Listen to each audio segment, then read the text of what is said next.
दर्शकों, मेरे प्यारे श्रोताओं, क्योंकि आप सुनते हैं मेरी कहानियों को और दर्शक तो हैं ही, तो मैं बहुत दिनों बाद आपके सामने फिर से अपनी एक नई कहानी लेके आई हूँ। तो ये इस कहानी का नाम धिक्कार है। और जैसा कि आप जानते हैं, प्रेमचंद मेरे सबसे प्रिय कहानीकार हैं, तो ये कहानी भी उन्हीं की है और ये कहानी भी समाज के बुराई को दर्शाती है। हालांकि हर कहानी में वो जो उन चीज़ों को उठा के लाते हैं जो उस समय भी उतना ही समसामयिक था और जो इस समय भी है। दोनों ही कालखंड अलग अलग हैं, लेकिन कहानी समसामयिक है। कहानी शुरू होती है, एक लड़की की कहानी है जो अनाथ है और विधवा भी। जब शादी का मतलब नहीं समझती थी तभी वो विधवा हो गई। उसके पापा चल बसे और इसी दुख में उसकी माँ भी चल बसी, तो इस तरह से वो पूरी तरह से अनाथ भी हो गई। तो वो धीरे धीरे बड़ी भी हो रही थी, तो उसने सोचा कि अब मैं कहाँ जाऊँ, बाहरी दुनिया से टकराने की हिम्मत है नहीं, अकेले मैं कहाँ रहूँ। तो वो अपने चाचा के पास जाती है। चाचा का नाम बंसीधर है, चाची हैं, उनकी एक बेटी है ललिता और एक बेटा है गोकुल। तो कहानी वहाँ जब वो पहुँचती है मानी, तो कहती है कि चाचा जी कुछ तो ख्याल कीजिए, लोग क्या कहेंगे और मैं कैसे रहूँगी। तो चाचा जी कहते हैं कि अच्छा ठीक है, उनको कुछ अपने कुल खानदान की मर्यादा का कुछ ख्याल आया तो वो तैयार हो गए उसको रखने के लिए। और जैसे ही मानी घर के अंदर आती है, इंटर करती है, तो घर में जो नौकर रखे हुए थे काम करने के लिए, उनको हटा दिया जाता है। सारा काम मानी संभाल लेती है और वो अकेले ही पूरे घर में काम करती रहती है। फिर भी उससे कोई खुश नहीं। इवन कि उसकी जो चाची तो चाची है, चाचा भी कभी खुश उससे नहीं रहते और दोनों हर समय ये इस कोशिश में रहते हैं कि ऐसा क्या किया जाए कि उसको तंग किया जाए। चाची की एक बेटी है ललिता, वो भी एकदम यही काम करती है कि हर समय मानी को कैसे नीचा दिखाया जाए। उस घर में अगर उसका कोई शुभचिंतक है तो उसका भाई है गोकुल, जो चचेरा भाई है, वो उसका पक्ष लेता है, लेकिन उसका पक्ष बस सहानुभूति मात्र तक ही रह सकता है, क्योंकि चाची का घर है भाई, और चाची और उनकी बेटी ललिता उसे कुछ समझती ही नहीं है गोकुल को भी। तो गोकुल भी पीछे में बस सहानुभूति भर दे सकता है मानी को, और कुछ नहीं कर सकता। लेकिन फिर भी मानो को क्या है, मानो मस्तिष्क का एक सबसे बड़ा ये है कि चलो जहाँ पे सब जगह अंधेरा हो, कोई एक छोटा सा भी कोई लोग जो है सहानुभूति दिखाने वाला मिल जाए, एक छोटा सा दिया भी मिल जाए, तो लोग वहाँ पे जो है आशा की किरण दिख जाती है। और वो हमेशा कहता है कि देख बहन, अगर मैं नौकरी कल करने लगूँगा तो तुम्हें अपने साथ रखूँगा और किसी भी तरह का तुमको दिक्कत नहीं होने वाला है। तो वो कहानी से चल रही है। फिर इसी बीच में ललिता की शादी ठीक हो जाती है। तो ललिता की शादी जब ठीक होती है तो ये भी तो उसी के आयु की है, तो ये सोचती है कि ललिता जो है दुल्हन की तरह तैयार हुई होगी, तो मैं एक बार देख के आती हूँ, इसका भी वही बाल मन ही तो है। तो ये जब देखने जाती है तो हमेशा तो ये डांट खाती ही रहती थी, तो इस डांट से उसको अपने ऊपर कोई असर नहीं होने देती थी। लेकिन उसने जब वो जिस रूम में ललिता तैयार हो रही थी, उस रूम में जब वो जाती है और ललिता को गहनों कपड़ों में देखने की लालसा उसे वहाँ तक खींच के ले जाती है, तो वहाँ जब वो जाती है तो उसकी चाची उसको इस तरह से धुतकारती हैं तो उसको लगता है कि उसके कलेजे में किसी ने बर्छा घोंप दिया। तो वो जो है ना, उसी बेग से, जिस बेग से गई थी, उसी बेग से लौट आती है।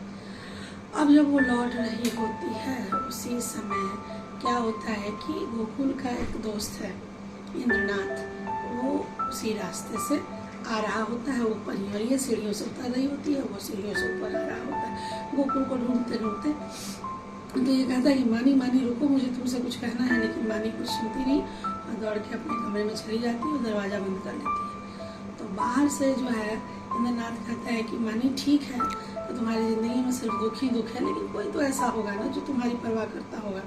सो एक बार मेरी बात सुन लो, उसके बाद तुम जो चाहोगी वो होगा। तो मानी जो है थोड़ी देर में दरवाज़ा खोलती है। अब जब मानी दरवाज़ा खोलती है तो इंद्रनाथ देखता है कि वो फांसी का फंदा लगा रही थी। तो कहता है कि देखो मानी, मैं सीधे सीधे बात को कहने में भरोसा रखता हूँ, जो है कि मैं तुमसे शादी करना चाहता हूँ। इतना सुनते ही मानी उस रूम से निकल जाती है और गोकुल दूर से आ रहा होता है। अब उसके मन में शक बैठ जाता है, वो बोलता है कि तुम दोस्त नहीं हो, दुश्मन हो, मेरी बहन पर गंदी नज़र डाल रहे हो, पता नहीं क्या क्या करना चाहते हो, ये वो। कहता है कि देखो तुम मुझे जानते हो बहुत समय से, तो मैं ऐसा हूँ नहीं कि मैं ये करूँगा वो करूँगा ऐसे करूँगा, कुछ नहीं। मुझे सीधी सीधी बात तुमसे कहनी है कि मानी को इतना कष्ट हो रहा है, अगर तुम शुरू में ही अपनी माँ को मना किए होते तो आज मानी को इतना तो कष्ट नहीं होता। अपने ही चाचा के घर में रह के वो कितना दुखी है, कभी उससे कोई अच्छे से नहीं बोलता।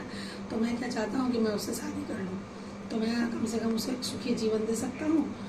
तो गोकुल कहता है कि तुम पागल हो गए यार, कैसे शादी करोगे, वो विधवा है, तुमको पता है, ठीक है विधवा है, उसकी गलती नहीं है यार, मैं करूँगा शादी और एकदम वैदिक रीति रिवाज से।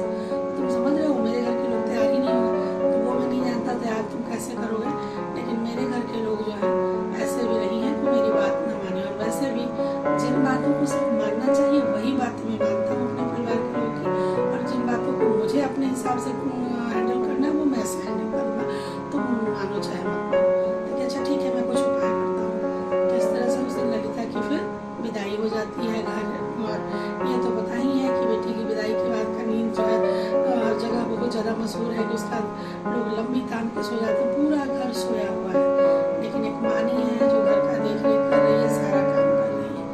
अचानक से गोकुल कहता है मानी एक गिलास पानी लेके मेरे पास आओ, मुझे प्यास लगी है। मानी पानी लेके जाती है, वहाँ पर तो बोलता है कि देखो मानी मैं भी तुमसे सीधे सीधे पूछता हूँ क्या तुम इंद्रनाथ से शादी करोगी? तो वो हिचकिचा जाती है, कहती है ऐसे कैसे हो सकता है, लेकिन मैं सीधा सीधा पूछता हूँ तुम सीधा सीधा जवाब दो।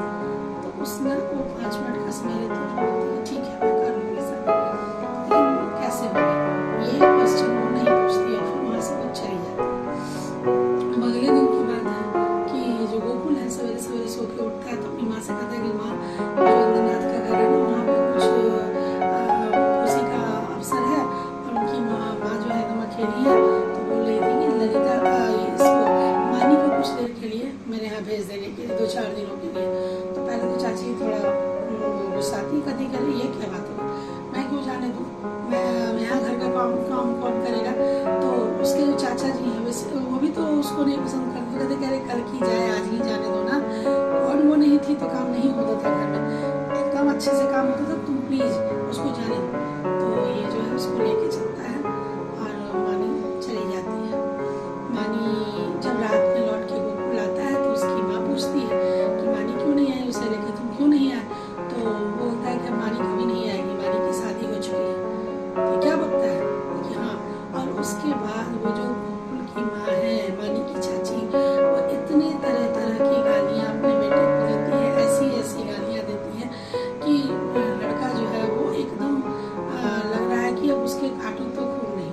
तो वो कहता है कि मैंने ऐसी क्या गलती कर दी कि तुम ऐसे बोलो, तुम्हारे जैसे कपूत को तो मेरे घर से पैदा ही नहीं होना चाहिए था। एक वो है करमजनी जो कहीं मुँह दिखाने लायक नहीं छोड़ी, एक तुम है जो उसका साथ देता फिर रहा है। तो ये इतनी सारी जो बातें सुनता है तो कहता है कि मैं घर छोड़ के जाऊँगा, तो हल्का जाता है आज जा। तो जैसे ये बात होती है ये निकल जाता है, पीछे से जो है उसकी माँ पापा दोनों आग लगाते हैं, लेकिन वो नहीं रुकता है।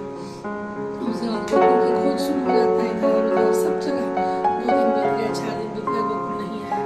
फिर अचानक से सब जगह खोजते खोजते में एक दिन की बात है कि उनकी जो बगल की एक बूढ़ी औरत है वो एक लेटर लेके आती है और बंसीधर जो मानी के चाचा है उनके हाथ में देती है और कहती है कि एक लेटर आया है, पता कहाँ से आया है। तो वही जो मानी यहाँ से आया है ये जो पत्र है। तो अच्छा तो ये खोलता है, तो उसके बाद जो उसका चाचा जी है वो खोलते हैं लेटर को, तो कि मैं मुंबई जा रही हूँ चाचा जी, काश कि आप मुझसे मिलने आए होते।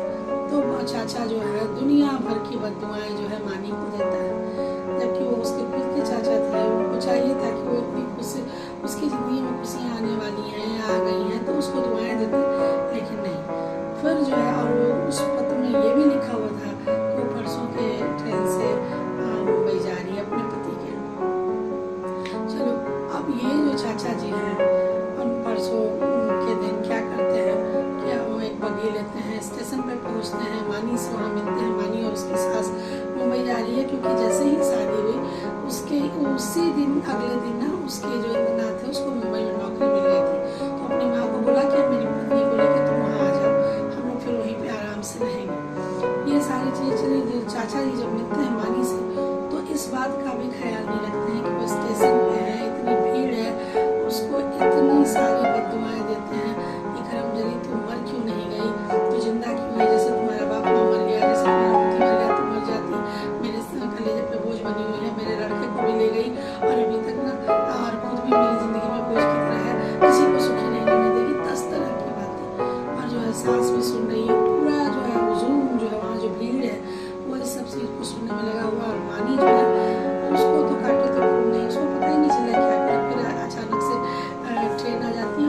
सास वो उस पर चढ़ जाती है। अब जो है दोनों अपनी अपनी दुनिया में खोई हुई बैठी हुई है। सास सोच रही है कि बताओ तो ये कैसा चाचा है, कभी क्या ये नहीं सोचा कि जिसकी जिंदगी में कभी खुशियाँ नहीं आई है उस अपनी भतीजी को थोड़ा आशीर्वाद दे दे।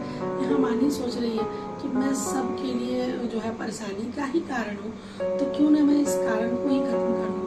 और उस समय से बानी अपने एकदम एकदम खामोश है। उसकी सासू माँ कहती है कि देखो इतना देर हो गया है, अब ट्रेन फिर रात में रुकेगी नहीं बेटा, तुम कुछ खा लो। लेकिन वो खाती कि नहीं मुझे भूख नहीं है। रात के 12 बजने वाले हैं। बानी देख रही है कि पूरे डब्बे में सारे लोग सो गए हैं। बानी सारा अपना गहना जो है उतार के अपने जो है पेटी में रख लेती है। उसमें बॉक्स जो आज हम लोग ब्रीफकेस जिसको कहते हैं उसमें पेटी कहा जाता था, उस पेटी में रख देती है। और फिर जाके एकदम जो है बोगी के दरवाजे के पास खड़ी हो जाती है। और फिर अचानक से कहानी जो है नींद लेती है थोड़ी देर के लिए। थोड़ी देर बाद ही बूढ़ी जो है उनकी सास जो है बुढ़िया सास उसकी आंखें खुलती हैं तो वो देखती है कि मेरी बहू कहाँ है। थोड़ी देर में वो हर जगह घूम जाती है। बुढ़िया अकेले में इतना परेशान होती है, उसको समझ में ही नहीं आता है वो करे तो क्या करे। तो वो फिर ना जंजीर खींच लेती है ट्रेन रोकने वाला। तब तक और भी लोग आ जाते हैं, क्या हुआ क्या हुआ। चारों तरफ लोग मानी को ढूंढ रहे हैं, मानी कहीं नहीं मिलती है। फिर तो लोग उसको कहते हैं कि अगले स्टेशन पर बाजी आप उतर जाओ, वहाँ से तार दे दो बेटे को वो चलाएगा। यहाँ जो है इंद्रनाथ जो है अपने दोस्तों के साथ बैठ के जो है छत पे अपनी शादी की बात कर रहा है। बहुत खुश है, अपनी पत्नी और माँ का इंतजार कर रहा है। लोग उससे पूछ रहे हैं कि अरे इंद्रनाथ अब तो तुम इतने आज़ाद नहीं रहोगे। तो क्या आज़ाद नहीं रहूँगा, छोड़ो ना। लेकिन शादी क्या अपना ही सुख है, उसमें विश्वास जैसे सुख है। पत्नी के हाथों का खाना मिलेगा, मैं चैन से रहूँगा, उसके साथ अच्छे जीवन व्यतीत करूँगा। हाँ ये अलग बात है कि मैं अब 9 से 12 का फिल्म नहीं देखने जाऊँगा, दोस्तों के साथ ऐसे ही बैठा नहीं चलूँगा। लेकिन सब बात अपनी जगह ठीक है, लेकिन ये भी जिंदगी अच्छी है। तो कि अच्छा अब तो भाभी कल ही आ रही है, कल पार्टी भी देना, हम लोग लेने सब मिल के जाएंगे। उसी समय जो है उसको एक तार आके मिलता है। तो जैसे ही तार खोलता है वो इतना जो खुश था आदमी वो अचानक से 360 पे उसकी दुनिया घूम जाती है। और वो जो है देखता है कि उसमें लिखा हुआ है कि मानी कहीं नहीं मिल रही है। मानी की लाश 3 किलोमीटर दूर जो है मिली है एक जगह पे। तो ये जो है इसके दोस्त उसके हाथ से तार लेके छीन के पड़ते हैं। और फिर सारे इसके जो दोनों दोस्त हैं जल्दी जल्दी इसका बेडिंग और बॉक्स तैयार करते हैं और फिर इसको लेके वो लोग चले जाते हैं जहाँ उसकी माँ रुकी हुई है, वहाँ पहुँचते हैं। और फिर अपना जो क्रियाकर्म है वो सब करते हैं। और वहाँ से फिर जो है कहानी पहुँचती है वहीं उसकी मानी के चाचा के शहर पहुँच जाती है। कहानी अचानक से जो इंद्रनाथ है मानी के चाचा के यहाँ पहुँचता है। तो मानी के चाचा जब उसको देखते हैं कि ये साक्षात विपत्ति का रूप लेकर कोई आदमी खड़ा है। अगर विपत्ति आदमी के रूप में होता तो फिर ऐसा ही होता। तो फिर सोचता है ये क्या ऐसा कारण, तुम यहाँ कैसे आए, तुम तो मुंबई गया था। जी मुंबई तो गया था, तुम तो मेरे बेटे को भी ले गई थे, मेरा बेटा इतना दिन हो गया नहीं आया। जी वो तो मेरे ही यहाँ है, तो तुम तुम्हारे यहाँ है तो तुम क्यों नहीं लाए, क्योंकि वो तो क्या तुम तुम्हारे साथ मुंबई गया था। नहीं मेरे साथ मुंबई नहीं गया था, वो तो कल मैं मुंबई से जो लौटा हूँ तो मुझे स्टेशन पे ही मिल गया। तो तुम लाए क्यों नहीं थे, कि नहीं वो नहीं आना चाहते, वो थोड़ा डरे हुए। तो थोड़ी देर में जो है मानी की चाची आती है। तो भले आदमी तुम कहाँ से आए अचानक से इतनी अच्छी खुशखबरी लेके। अच्छा छोड़ो ये सब बातें, मानी तो ठीक है ना। तो कि हाँ तो इंद्रनाथ थोड़ा हंसते हैं। इस हंसी में थोड़ा सा दुख और जो घृणा है वो दोनों ही झलक रहा होता है। हाँ वो बिल्कुल ठीक है, वो संसार के चक्र से निकल चुकी है और वो अब भगवान के घर है। ये क्या बात करते हो। देखिए हाँ वो कूद गई ट्रेन से और उसने कहा कि भाई ना मैं आपके लायक हूँ, आपके भी ज़िंदगी में रहती तो मैं इतनी सारी बातें आपको भी सुननी पड़ती, इसलिए मैं इस दुनिया को छोड़ के जा रही हूँ, मैं सबके लिए बोझी हूँ। ऐसा सुनते ही मानी की जो चाची हैं वो वहाँ धप से बैठ जाती हैं धरती पे ही। और बाहर जो उसका चाचा बैठा हुआ था, बंसीधर जो बैठे हुए थे, वो जो है वहाँ पे ऐसे बैठे हुए हैं जैसे अब उनके में जान ही नहीं है। और कहानी यहाँ खत्म हो जाती है। तो ये मानो मन ही है कि अगर कोई आदमी बहुत दुखी है और उसकी ज़िंदगी में अगर खुशियाँ आने वाली हैं तो सामने वाले को बिल्कुल ही नहीं बचता है। वो यही सोचता है कि ये आदमी मेरे काम का था, मेरे यहाँ रहे, बात खत्म, इसको खुशियाँ ना मिले, मैं चाहे जैसे टॉर्चर करूँ। ये उस समय भी उतना ही सत्य था जिस समय लिखा गया था। वैसे भी जो प्रेमचंद जी हैं वो हमेशा वैसे पहलुओं को ही छूते हैं जो हम आम जिंदगी में देख सकते हैं, और आज भी ये कहानी उतनी ही समसामयिक है।